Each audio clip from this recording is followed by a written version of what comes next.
ऐसे नेता मंत्री अधिकारी कैसे देश में जी रहे, ऐसे नेता मंत्री अधिकारी कैसे देश में जी रहे, सख्त जरूरत इनको इस्तीफा। आप सभी को मेरा प्रणाम। देश के माननीय प्रधानमंत्री श्री नरेंद्र मोदी जी ने आज तक एक भी प्राइमरी स्कूल के भवन का उद्घाटन नहीं किया, शिलान्यास नहीं किया, भवनों का निर्माण नहीं किया, उसमें बेंच नहीं लगवाए, बैठने के लिए लाइब्रेरी नहीं बनवाई। कारण जानते हैं सिर्फ क्या है?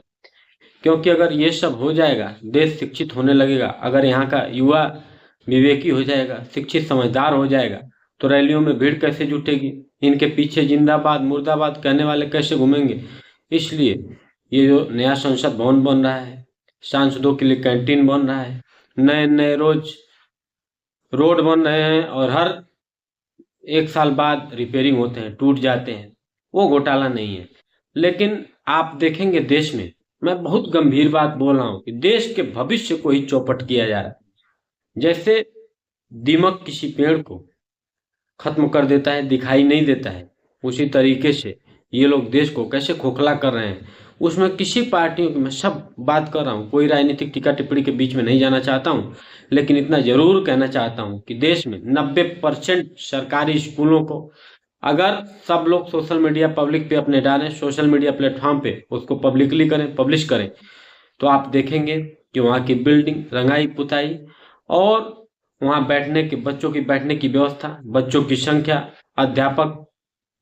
अध्यापकों की पढ़ाई का तरीका बहुत ही गोलमोल, आपको सारी कमियां वहीं नजर आएंगी। जो भारत का भविष्य है वहीं से गर्त में जा रहा है। अब आप देखिए, यहाँ तो संसदों के लिए तमाम तरीके से व्यवस्थाएं, सुविधाएं, सुसज्जित, आधुनिक, अत्याधुनिक तरीके से लैस भवन बन रहे हैं और उसमें पता नहीं कौन कौन सी टेक्नोलॉजी का उपयोग किया जा रहा है। और यहाँ पर स्वदेशी का मंत्र दिया जा रहा है, आम आदमी के लिए स्वदेशी अपनाओ और अपने लिए विदेशी अपनाओ। और इस तरीके से मैं एक बात बड़ी प्रामाणिकता के साथ कहना चाहता हूं, देश में सभी पार्टियों ने राज किया है, कभी न कभी किसी न किसी राज्य में सबकी सरकार रही है। लेकिन अगर सरकारी स्कूलों का आप दशा देखेंगे, प्राइमरी स्कूलों का, जहां से बच्चों का भविष्य तैयार होता है, जहां से नींव है जो, वही कमजोर है।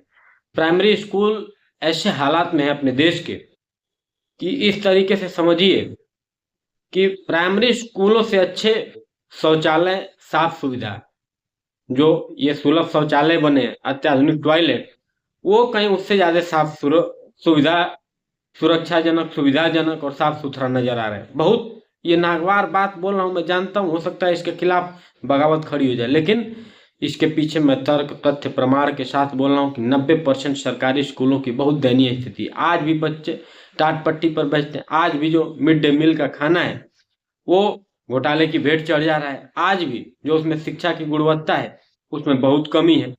80,000 पाने वाला मास्टर अपने बच्चों को 4,000, 8,000 पाने वाले अध्यापक से पढ़वा रहा है, 80,000 खुद पा रहा है।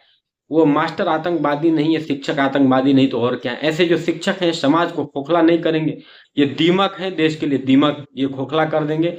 ये झूठ में 15 अगस्त को झंडा ऊंचा रहे, हमारा विजयी विश्व तिरंगा प्यारा, इसकी शान न जाने पाए चाहे जान भले ही जाए, क्या क्या गाना गा देते हैं और करते ठीक उल्टा है। ये बताइए, जब हमारे देश का प्राइमरी एजुकेशन, प्राथमिक शिक्षा ही नहीं सही है तो ये देश का भविष्य कैसे संवरेगा? किसी अगर घर की नींव ही कमजोर है तो कैसे सुधार होगा? इसलिए ये जितने भी भवन उद्घाटन करने वाले, रोज रोड पे फीता काटने वाले लोग हैं, जो घोटालों के भेंट चढ़ जा रहा है, आज फीता काट के जाते हैं, 1 साल बाद गिर जाता है, 6 महीने बाद गिर जाता है, कोई कोई तो काटने के टाइम ही गिर जाता है। तो इन लोगों से मेरी एक आग्रह है कि जैसे आपने संसद भवन बनवाया है, जिस तरीके से सांसदों के लिए आवास बनवाया है, उनको कैंटीन की सुविधा दी है, और कौन कौन से भवन आपने दिल्ली में बनवाए हैं अपने सुख सुविधाओं के लिए, सांसदों के लिए, वैसे उसी तौर तरीके से, उसी टेक्नोलॉजी का उपयोग करके जब तक देश में सरकारी स्कूलों का निर्माण नहीं किया जाएगा, वहां पर फीते काटने का कार्य नहीं शुरू किया जाएगा, तब तक ये देश अमेरिका का गुलाम रहेगा, चीन का गुलाम रहेगा, जापान का गुलाम रहेगा। कभी अमेरिका गुर्राएगा, कभी चीन गुर्राएगा, कभी और देश गुर्राएंगे हमारे ऊपर। जानते हैं क्यों?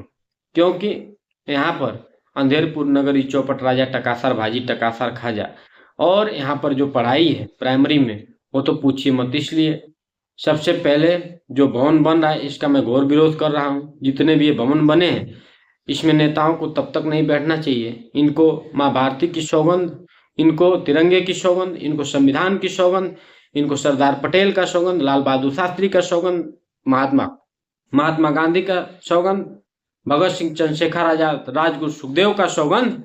जब तक इस देश की प्राइमरी एजुकेशन, प्राथमिक विद्यालयों का कायाकल्प न हो जाए, वहां पर बच्चों के बैठने के लिए संसद जैसी कुर्सियां न बन जाए, तब तक उस भवन में बैठना नहीं चाहिए। वही हाल हो गया कि बेटा है नंगा लेकिन बाप को चिंता नहीं है, बाप अपने लिए शेरवानी खरीद रहा है, बेटा नंगा घूम रहा है, बेटा भूखा है लेकिन बाप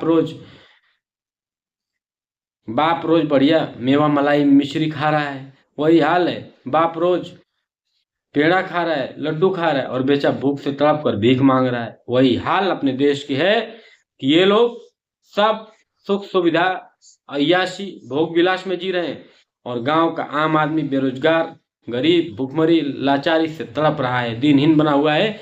देश के बच्चों का भविष्य अंधकार में। और ऐसे अध्यापक, पहले सबसे पहला नियम तो ये आना चाहिए कि जो भी सरकारी स्कूलों में अध्यापक पढ़ा रहे हैं, जिनके भी सरकारी, जितने भी नेता हैं, सरकारी पदों पे लाभ पाने वाले लोग हैं, उनके बच्चे सरकारी स्कूल में पढ़ने चाहिए। अगर ऐसा नहीं तो उनको पद पे रहने का कोई अधिकार नहीं। ये नियम आए कि जो भी सरकारी स्कूल का मास्टर अपने बच्चों को सरकारी स्कूल में पढ़ाए, जो भी नेता अपने बच्चों को सरकारी स्कूल में पढ़ाए, जो भी अधिकारी हो अपने बच्चों को सरकारी स्कूल में पढ़ाए। नहीं तो वो दिन दूर नहीं है जब अमेरिका के हम गुलाम होंगे, चीन के हम गुलाम होंगे, जापान के हम गुलाम होंगे। कितना विकास कर लीजिएगा, कितना तरक्की कर लीजिएगा, भारत के युवाओं के भविष्य को चौपट करके, लाठीचार्ज करा के, छात्रों को प्रतियोगी परीक्षाओं के लिए लाठीचार्ज कराते हैं। अपना चुनाव एक दिन भी देर नहीं होता है, शर्म नहीं आती, लाज नहीं आती। 15 अगस्त मनाते हैं, 26 जनवरी मनाते हैं, झंडा फहराएंगे, तिरंगा फहराएंगे, सब बनावटी दिखावटी देशभक्ति ये लोग निभा रहे हैं। अपना पेमेंट 10 गुना बढ़ा रहे हैं और अपने बच्चों को विदेश पढ़ा रहे हैं, अपना हनीमून विदेश मना रहे हैं, अपना बर्थडे विदेश मना रहे हैं। इस बात की हमें पीड़ा, दुख, तकलीफ, कष्ट बहुत ज़्यादा है कि देश की प्राइमरी एजुकेशन, हम प्राथमिक विद्यालय की दीवार रंगाई पुताई, बैठने की व्यवस्था, वहाँ लाइट की सुविधा नहीं, पीने का पानी नहीं, शौचालय नहीं, और ये लोग बात करेंगे विश्वगुरु भारत की, बात करेंगे चीन की, जापान की, जो हमसे 5000 10,000 साल आगे हैं, अमेरिका की, जो धमका रहा है हमको, हर दिन आंख चिढ़ा रहा है, फिर भी शर्म नहीं है, लाज नहीं है, हया नहीं है। लाज है और शर्म सारे घोल के पी गए। ये दिलवाने का सख्त जरूरत इनको, इस्तीफा दिलवाने का। अब इसके आगे बोल देंगे बहुत बगावत हो जाएगी, इसलिए जितना बोलना था मैंने बोल दिया कि प्राइमरी एजुकेशन को, सरकारी विद्यालयों का कायाकल्प होना चाहिए। जो संसद भवन में जो मटेरियल लगा है, जिस तरीके से, जिस टेक्नोलॉजी से वो बना है, उसी तरीके से हमारे सारे विद्यालय का निर्माण होना चाहिए। जनता की सुख सुविधाओं का पहले विस्तार हो और इन लोगों